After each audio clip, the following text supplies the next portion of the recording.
स्वागत है आपका हिंदी कहानी घर चैनल पर। 7वें महीने की शुरुआत थी। नेहा अपने कमरे में बैठी थी। बहुत दिनों बाद मन बनाया था कि पुरानी चैट डिलीट कर दे, दिल पर पत्थर रखकर सब मिटा दे, क्योंकि अब उम्मीद भी थक चुकी थी। तभी मोबाइल की स्क्रीन चमकी। अजनबी नंबर से एक मैसेज आया। हेलो, क्या आप नेहा हैं? नेहा ने जवाब दिया। हाँ, कौन? कुछ पल बाद दूसरा मैसेज आया। मैं रोहन का कजिन बोल रहा हूँ। मुझे आपका नंबर उसके फोन में मिला। नेहा का दिल जोर जोर से धड़कने लगा। क्या रोहन ठीक है? कहाँ है वो? इतने महीने से कोई खबर नहीं। उसने जल्दी जल्दी टाइप कर भेजा। फिर जो मैसेज आया, वो नेहा की दुनिया को हिला देने वाला था। आपको शायद पता नहीं, पर रोहन की 2 हफ्ते पहले शादी हो चुकी है। नेहा जैसे जम गई। उसके हाथ से फोन गिर पड़ा। सांसें थम सी गईं। कुछ देर बाद बोली, शादी? पर उसने तो मुझसे वादा किया था। कजिन ने जवाब दिया। घर में बहुत प्रेशर था। उसके पापा की तबीयत खराब हो गई थी। फैमिली ने जबरदस्ती रिश्ते के लिए हाँ करवाई। उसने बहुत कोशिश की आपको कांटेक्ट करने की, पर उसका फोन टूट गया था। और फिर उसने खुद को पूरी तरह बंद कर लिया। वो बहुत बदल गया था। नेहा की आंखों से आंसू बहने लगे। वो हर पल उस साइलेंस को अब समझ पा रही थी। वो चुप था, लेकिन शायद मजबूर था। उस रात नेहा अकेले बैठकर रोहन की पुरानी वॉइस नोट सुना। नेहा, अगर कभी मैं तुमसे दूर चला जाऊं, तो जान लेना कि तुम्हें भुलाया नहीं। बस हालात हार गए। नेहा के आंसू थम ही नहीं रहे थे। एक अधूरी कहानी, एक अधूरी रात, अब अधूरी जिंदगी में तब्दील हो रही थी। रोहन की शादी की खबर ने नेहा को तोड़कर रख दिया था। कई दिनों तक वो कमरे से बाहर नहीं निकली, ना किसी से बात की, ना खुद से ही।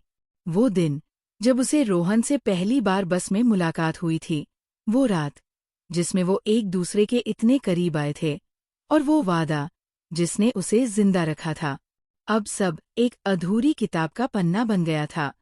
लेकिन जिंदगी वहीं नहीं रुकती। कुछ हफ्ते बाद नेहा ने खुद से एक वादा किया। अब मेरी कहानी किसी और के नाम की मोहताज नहीं होगी। वो फिर से ऑफिस जाने लगी, पुराने दोस्तों से मिलने लगी, एक्सरसाइज शुरू की, और खुद को रोज शीशे में देखकर मुस्कुराना सीखा। फिर एक दिन, उसके ऑफिस में एक नया प्रोजेक्ट आया। एक एनजीओ के साथ काम करने का मौका था, जहां महिला सशक्तिकरण पर काम होता।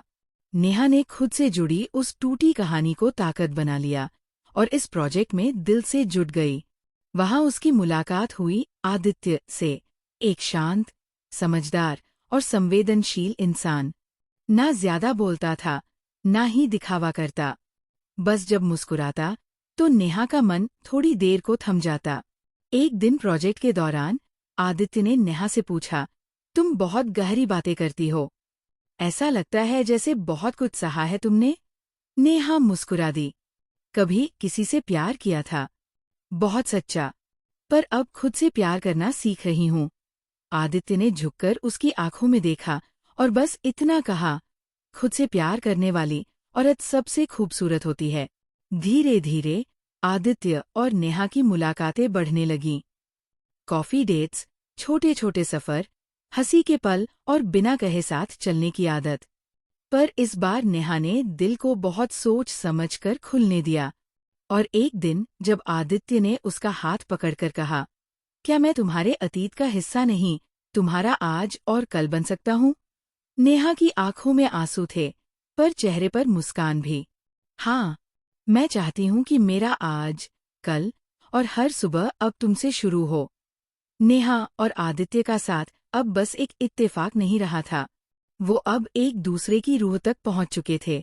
आदित्य ने उसे कभी उसकी पिछली जिंदगी के लिए जज नहीं किया, ना कभी रोहन का नाम लिया, ना कभी सवाल पूछे। वो बस हर दिन नेहा के दर्द पर अपने प्यार की पट्टी रखता गया। 1 साल बीत चुका था। नेहा अब पहले जैसी नहीं रही थी। वो और भी खूबसूरत लगने लगी थी, क्योंकि अब वो खुद के लिए जी रही थी। और फिर एक शाम, एक टेरेस पर, जहां हल्की ठंडी हवा चल रही थी, आसमान गुलाबी था, और सूरज डूबने से पहले जैसे कोई वादा करना चाहता था। आदित्य ने नेहा से कहा, मैं जानता हूँ तुम्हारे अतीत में एक दर्द है, पर मैं वादा करता हूँ कि तुम्हारा आने वाला हर दिन सुकून से भर दूंगा। क्या तुम मेरी जिंदगी बनोगी? हमेशा के लिए? नेहा की आंखें भर आईं, लेकिन इस बार वो आंसू किसी गम के नहीं थे, बल्कि उस शांति के थे जो किसी ने उसे बिना मांगे दे दी थी। हाँ, आदित्य, अब मैं किसी और के नाम की खुशबू नहीं, बस अपनी पहचान के साथ तुम्हारे नाम की हो जाना चाहती हूँ। 6 महीने बाद छोटे, प्यारे से मंडप में खुशबुओं और गीतों के बीच नेहा और आदित्य साथ फेरे ले रहे थे। वो हर फेरे में नेहा ने मन ही मन कहा, इस बार मैं टूटने नहीं दूंगी, ना खुद को, ना तुम्हें। ये रिश्ता प्यार से नहीं, आत्मा से जोड़ूंगी। शादी के बाद हनीमून पर गए तो आदित्य ने मस्ती में पूछा, वैसे एक बात बताओ, वो बस वाला इंसिडेंट अब याद आता है?